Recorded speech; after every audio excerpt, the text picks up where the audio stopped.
Jadi banyak dari unfollower komunitas kita yang mend-DM saya atau menchat saya seperti ini. Pak Pinem itu beremes, dia terjadi di akhir sesi ditarik tuh Pak. Nah itu apa itu Pak? Kenapa bisa seperti itu? Nah begitu teman-teman. Kalau di istilah TA ini lebih kepada yang disebut dengan namanya gap up.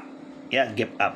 Kalau di unfold saya menyebut namanya lompat kodok. Ah, begitu. Ini namanya lompat kodok bagi saya. Seperti itu, teman. Jadi dia bagaimana? Seperti ini. Saya sampaikan sama teman-teman. Ini kondisi seperti ini merupakan kondisi bagus buat kita untuk beli beremes, ya.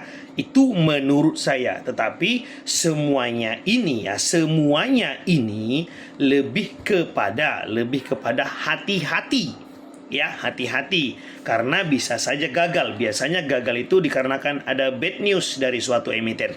Tapi jika itu tidak ada, saya sampaikan sama Anda menurut analisa saya di mana BRMS sekarang 650 itu bisa ke atas 800 maksimal. Sekarang kalau lihat volume sekarang saya bisa menyapa di 880. Anda catat BRMS bisa ke 880. Kapan? Ya tentunya saya tidak tahu juga kapan. Karena apa? Kondisi seperti ini adalah kondisi barang proksinya masih kurang. Seperti itu teman-teman. Bagaimana dia Pak Pinem? Seperti ini saya sampaikan sama Anda.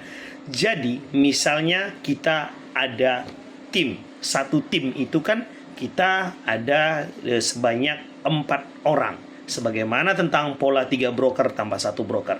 Jadi saya sebagai pemilik, misalnya saya Pak Pinem, baru ada broker B, broker C, dan broker D. Saya sampaikan ya tim saya ini. Jadi saya dan si broker B sudah melakukan akumulasi di harga yang di bawah ini, di 555 ke bawah. Kami gantian melakukan akumulasi seperti itu. Lalu kemudian saya sampaikan kepada broker C, broker C, kamu beli itu di harga 650 seperti itu. Makan semua barang, dimakan semua sama broker C barangnya, dan terjadilah lompat kodok di 650. Saya sampaikan sama Anda, ini lompat dari 565 ke 650. Apabila pada saat BRMS ini ada, Anda jual di 575 sampai dengan 645, barang Anda tidak match. Saya sampaikan barang Anda tidak match. Kalau memang barang Anda match, balas pakai VT dan tunjukkan kepada saya kalau memang barang Anda match. Ini barang Anda tidak match. Karena memang belinya langsung di 650. Jadi dari 570, karena lompatnya kan dari 565. Dari 570 sampai ke 645, yang ngantri jual di sana tidak match barangnya.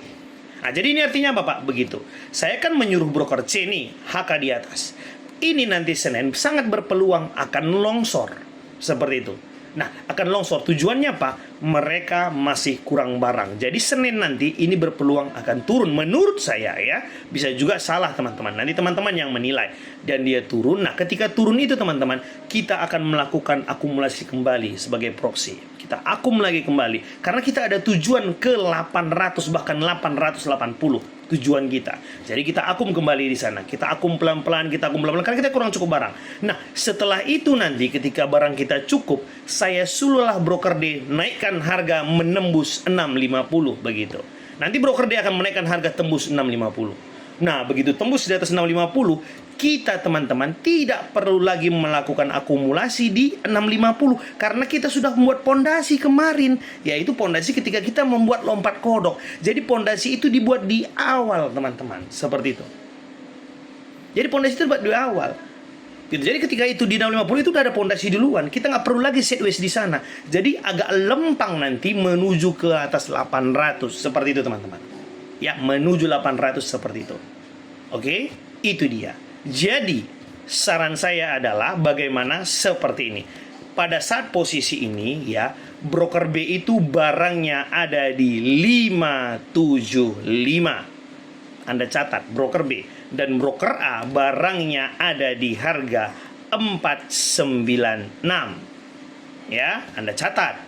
Broker B barangnya di 575, broker A barangnya 496. Broker C barangnya di 6.50. Broker D belum punya barang. Jadi apabila nanti Senin ini turun, maka akan melakukan lagi yang namanya aksi, ya, melakukan lagi yang namanya aksi akumulasi. Siapa yang melakukan akumulasi? Si broker C yang menaikkan ke 6.50. Dia akan melakukan akumulasi, fresh down pelan-pelan, ya. Dan ketika barang itu cukup, nanti broker D akan disuruh menaikkan harga menembus 6.50. Kapan itu? Tentunya lama, karena BRMS ini volumenya cukup besar, teman-teman.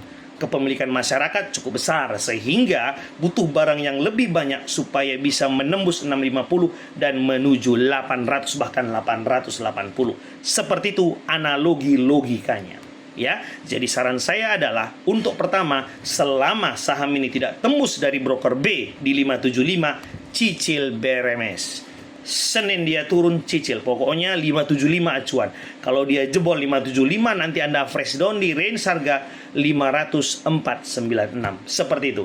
Menurut saya 496 ini sangat kuat dan tidak akan jebol, dan ini akan berpeluang menuju target sell yang saya sampaikan tadi, 800 bahkan 880 sebagai target terdekat.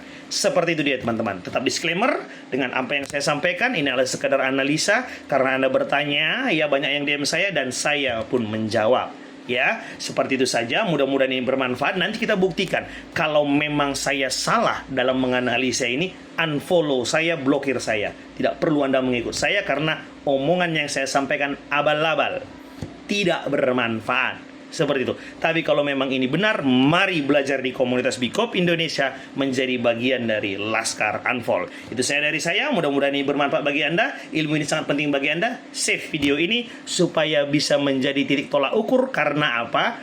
Konsep selalu sama. Kalau memang BRMS pernah melakukan hal ini dan berhasil dengan cuan, suatu saat dia akan melakukannya lagi. Tidak hanya BRMS yang melakukan hal ini, saham lain juga ada. Kalau dia melakukan hal ini dan dia berhasil keluar dengan cuan kelak, dia akan melakukannya lagi. Itulah yang namanya dengan karakter kebiasaan. Itu saya dari saya, tidak kata yang lain. Semoga bermanfaat. Salam dari saya, Pinem Excellent.